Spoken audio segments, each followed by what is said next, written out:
नमस्कार, बहुत स्वागत है आपका। आप देख रहे हैं 24 ज्योतिष आसान उपाय।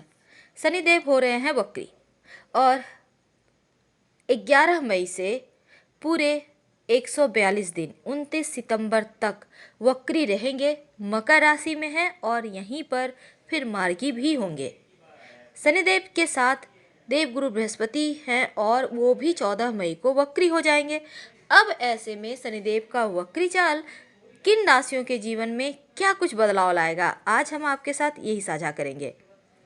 देखिए, वक्री ग्रह शनिदेव इस समय 4 राशियों को खासकर ज़्यादा परेशानी दे रहे हैं। हालांकि 5 राशियां हैं और बाकी की राशियों को जीवन में ढेर सारी खुशियां मिलने वाली है।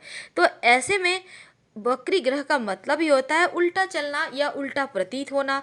और जब उल्टा प्रतीत होगा तो उन सभी चीज़ों को देने की कोशिश करेगा। जो आपके जीवन में अच्छी चीज़ें खो गई है वो मिलेगा और जो बुरी चीज़ें खो गई है वो भी मिलेगा। तो ऐसे में आप सभी राशियों पर इस वक्री ग्रह का क्या प्रभाव रहने वाला है, आज हम आपके साथ यही साझा करेंगे। तो ऐसे में सबसे पहले तो जानेंगे कि अपने पिता सूर्य के नक्षत्र उत्तराषाढ़ा नक्षत्र के चौथे चरण में अपने ही राशि मकर में वक्री हो रहे हैं और यहाँ पर 142 दिन है। तो मेष राशि वालों, आपके लिए ये समय बहुत खूबसूरत है। दसम भाव में सस नामक महापुरुष राजयोग बनाकर चल रहे हैं और दसम भाव करियर का घर होता है। तो ऐसे में आपकी जॉब अगर चली गई है इस लॉकडाउन में किसी कारणवश तो जॉब भी मिलेगी। मान सम्मान खो गया है तो वो भी मिलेगा और बिजनेस में अगर लॉस हो गया है तो वो भी मिलेगा। यानी यहाँ पर सब कुछ तो बेहतर है, पर इस समय अगस्त के महीने में प्रमोशन के अवसर भी मिलेंगे। लेकिन शनिदेव के साथ है तो स्किन संबंधी परेशानी हो सकती है, जरा देख संभाल कर। वृषभ राशि वालों, यहाँ पर देखिए शनिदेव सस नामक महापुरुष राजयोग बनाकर चल रहे हैं और शुक्रदेव भी वृषभ राशि में है, राजयोग बनाकर बैठे हैं। अब आपके लिए ये समय बहुत खूबसूरत है। भाग्य स्थान पर वक्री हैं। अगर भाग्य के कारण दुर्भाग्यवश कोई चीज़ आपकी खो गई है, खराब हो गई है, तो शनिदेव आपका भाग्योदय भी करेंगे और किस्मत में से जो निकल गया हाथों से वो भी देंगे। यानी बहुत खूबसूरत वक्त है। आपको सिर्फ पिता के या फिर बड़ों का सम्मान करते रहना चाहिए। मिथुन राशि वालों, थोड़े से सावधान रहना होगा क्योंकि अष्टम भाव में मृत्यु स्थान में जब वक्री होंगे तो थोड़ा सा स्वास्थ्य पर निगेटिव प्रभाव है। इस समय आप वाहन दुर्घटना वगैरह से भी आपको बचना होगा। सावधान होकर गाड़ी चलाएं और किसी से वाद विवाद झगड़े लड़ाई जैसी चीज़ें ना करें। कर्क राशि वालों, आपके लिए वक्री शनि जीवन में बहुत ज़्यादा खास रहने वाले हैं क्योंकि 7वें भाव में वक्री होंगे। तब आपको बहुत सारे मामलों में अच्छी भी चीज़ें हो रही है। लेकिन हालांकि विवाह होने में अड़चने आएगी, लेकिन स्वास्थ्य के मामलों में यहाँ पर भी थोड़ा सा ध्यान दीजिएगा। पर जो रिश्ते टूट गए हैं, बिखर गए हैं, वो रिश्ते एक बार फिर से जुड़ेंगे। विदेश से लाभ होगा और चूंकि राजयोग बन रहा है तो यहाँ पर जीवन में विश्वास एक बार फिर से कायम हो जाएगा। सिंह राशि वालों, छठे भाव में है और सिंह राशि वालों आप तो बहुत लकी हैं क्योंकि छठे भाव में वक्री होंगे। चाल बदलने से शत्रु विरोधी आपका चाहकर भी कुछ नहीं बिगाड़ पाएंगे। बीमारियों से भी छुटकारा मिलेगा और तरक्की पाने के योग भी बनेंगे। ऐसे में चोट चपेट कर्ज बीमारी से मुक्ति मिल रही है और अगस्त सितंबर के महीने में आपके जीवन में प्रमोशन होने के योग बनेंगे।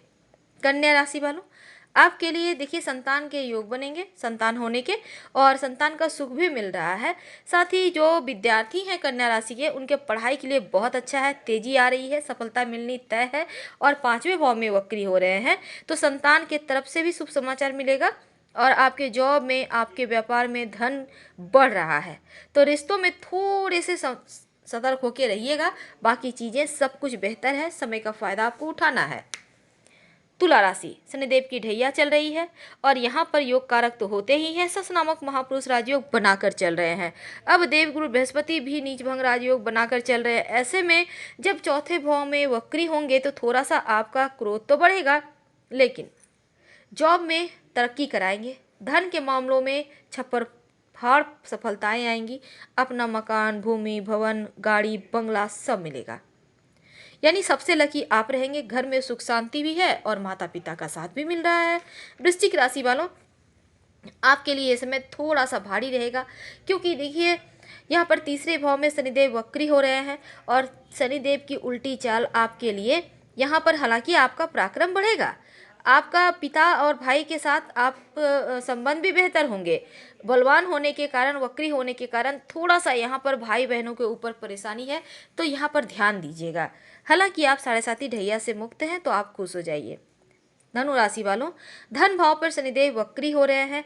अब ऐसे में धनु वालों, दूसरे भाव में वक्री होने से साढ़े साथी का अंतिम चरण आपके जीवन में थोड़ी सी वाणी पे कड़वाहट देगा और वाणी पर नियंत्रण बनाए रखें। हालांकि डूबा हुआ फंसा हुआ धन भी आएगा और किसी न किसी तरह से धन आता रहेगा पूरे 5 महीने।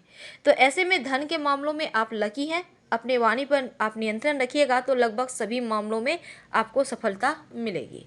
मकर राशि वालों, आपके तो लग्न में ही शनिदेव बैठे हैं। अब ऐसे में अपनी राशि में शनिदेव हैं और आपके स्वास्थ्य में सुधार भी होगा, आपका मान सम्मान भी बढ़ेगा, आपका मनोबल भी बढ़ेगा और जीवन में व्यापार नौकरी में तरक्की मिलने की संभावनाएं भी बढ़ेगी।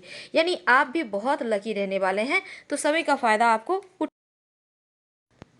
उठाना है। हालांकि आपकी साढ़े साथी आपके छाती पर चल रही है, तो थोड़ा सा आप शनिदेव के शरण में रहें तो बेहतर होगा, ईमानदार रहें। और कुंभ राशि वालों, 12वें भाव में शनिदेव वक्री हो रहे हैं, तो ऐसे में बड़े बुजुर्ग के स्वास्थ्य का ख्याल रखिएगा, क्योंकि किसी का स्वास्थ्य बिगड़ने के योग है। खर्चे बढ़ रहे हैं। ऐसे में इस समय अगर आप व्यवसायी हैं तो ज़्यादा धन इधर उधर उधार देने लेने से बचिए और किसी की बातों में आकर कहीं भी पैसे इन्वेस्ट ना करें। पूरे 5 महीने संभल कर रहें, क्योंकि यहाँ पर आपका क्रोध भी बढ़ रहा है और इसके कारण बहुत सारी चीज़ें इधर की उधर हो जाएगी। तो अपने क्रोध पर काबू रखें। मीन राशि वालों, आपके लिए लाभ स्थान पर शनिदेव वक्री हो रहे हैं, तो लाभ की मात्रा तो बढ़ेगा ही। आपके बिजनेस व्यापार में तरक्की के मार्ग भी खुलेंगे और यहाँ पर सबसे बेहतरीन चीज़ क्या है कि आपको माता पिता का स्वास्थ्य साथ भी मिलेगा, आपका स्वास्थ्य अच्छा रहेगा। स्वास्थ्य अच्छा रहने के साथ फैक्ट्री इंडस्ट्री वगैरह अगर बंद हो गई है तो फिर से चलने लगेगी। डूबा हुआ धन भी आएगा और सब कुछ एक बार फिर से बेहतर होने के योग बनते हैं। रुपया पैसा बढ़ने के साथ समाज में मान प्रतिष्ठा भी बढ़ेगा और इस समय कर्म क्षेत्र से लाभ की स्थिति बन गई है। तो यहाँ पर आप बहुत लकी हैं मीन राशि वालों। तो जिनके लिए शनिदेव की स्थिति अच्छी नहीं है, वो रोज़ सुबह कम से कम एक बार हनुमान चालीसा का पाठ करके दिन का शुरुआत करें और शाम के समय रोज़ शनिदेव के मंत्र का जप करें, क्योंकि हनुमान जी की भक्तों को शनिदेव परेशान नहीं करते और उनका भी मंत्र जप करने से जो भी निगेटिव प्रभाव है वो दूर होगा। फिलहाल विदा लेंगे। हर हर महादेव। धन्यवाद।